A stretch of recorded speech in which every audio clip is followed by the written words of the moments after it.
Salut à tous et bienvenue dans une nouvelle vidéo. Alors j'aimerais réagir concernant la plainte qui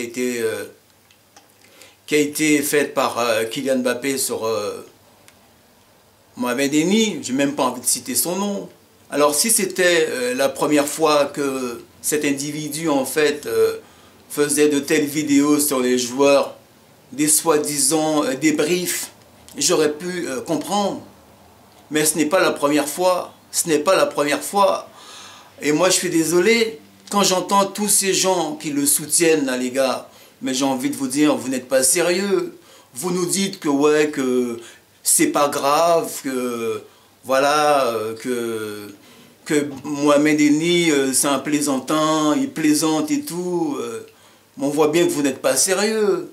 Vous n'êtes pas sérieux. Vos analyses ne sont pas cohérentes. Faut arrêter. Alors, c'est de la plaisanterie. Alors, il faut bien parler, les gars. Alors, quand vous faites une analyse sportive, vous êtes censé analyser les faits de jeu. Vous êtes censé nous dire ce qui s'est passé. Et quand on vous entend, on doit comprendre que vous êtes dans la narration, vous êtes dans les faits. Et non pas, en fait, vous êtes en train de porter des jugements de valeur et des critiques sur le, comment dire, sur la tête des joueurs, sur le corps des joueurs, sur le physique des gens. Ce ne sont pas des analyses sportives, ce sont des critiques qui sont faites sur le physique des gens. Et dire en fait que Mohamed Eni, il est en train de plaisanter, il faut arrêter. Il faut arrêter de nous prendre pour des idiots. Monsieur Mohamed Eni, cela fait longtemps qu'il est dans cette logique-là. Et aussi, je voudrais dire aussi, c'est pas une question de Paris et de Marseille. Moi, personnellement, je n'ai rien contre Marseille ou ni contre Paris. Moi, je pense que le football doit tout simplement véhiculer les bonnes valeurs. Lorsqu'on aime le foot, on doit aimer pratiquement toutes les équipes, que ce soit Marseille ou que ce soit Paris, Bordeaux, Monaco. On doit mettre en avant le foot et faire des analyses sur les faits de jeu et non pas sur le physique des joueurs, à critiquer la tête des joueurs, à critiquer les gens. Moi, je dis que c'est inacceptable. Il y a quelques années, monsieur Mohamed Eni, il avait fait la même chose sur Lassana Diarra. Écoutez. On va parler de Lassana Diarra, pour ceux qui ne le connaissent pas. Il est petit, il a une tête, on dirait une molécule. Wallah, il a un Malteser, le mec. Incroyable, Lassana Diarra, la salope, Diarra, la vie de ma mère. Alors, vous écoutez, hein, c'est même pas la peine de répéter ce que je viens d'entendre. Mais moi, si j'ai fait cette vidéo, c'est même pas... Moi, je n'ai rien contre monsieur Mohamed Eni, je ne le connais pas. Je n'ai rien contre aussi les Marseillais, donc pas d'amalgame, je le répète, pas d'amalgame.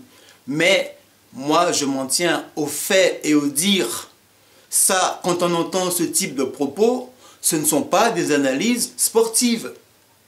Et ça va bien plus loin que ça. Quand on voit monsieur Eni là, avec une batte de baseball devant sa télévision, à chaque match, à chaque soi-disant débrief qu'il fait sur la toile, il est en train de casser sa télévision. Mais vous vous imaginez quel message qui passe à la nouvelle génération, à nos petits jeunes là, qui ont 13, 14, 15 ans et qui aiment le foot. Alors c'est ça que vous appelez plaisanter? Eh bien, s'il plaisante comme ça quand il fait ses analyses de foot, eh bien, pour moi, ce sont de drôles de plaisanteries qui ne passent pas. Moi, j'aurais pas aimé être un footballeur professionnel et que quelqu'un comme ça puisse à chaque fois faire des débriefs et critiquer mon physique. Moi, je dis que c'est inacceptable. Pas forcément uniquement pour les joueurs, mais inacceptable comme message qu'il envoie à la jeunesse de France.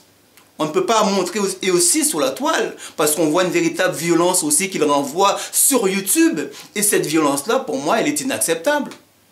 Donc, soutenir ce gars-là, pour moi, c'est pas rendre service déjà au sport, c'est pas rendre service au football, et c'est surtout pas rendre service à la nouvelle génération, à toute la jeunesse française. Lorsqu'on s'appelle Kylian Mbappé, et que surtout qu'on vient de gagner la Coupe du Monde de football et qu'on a 20 ans, je suis désolé. On doit tout simplement respecter le gars, on doit l'honorer et non pas critiquer son physique. Merci à vous.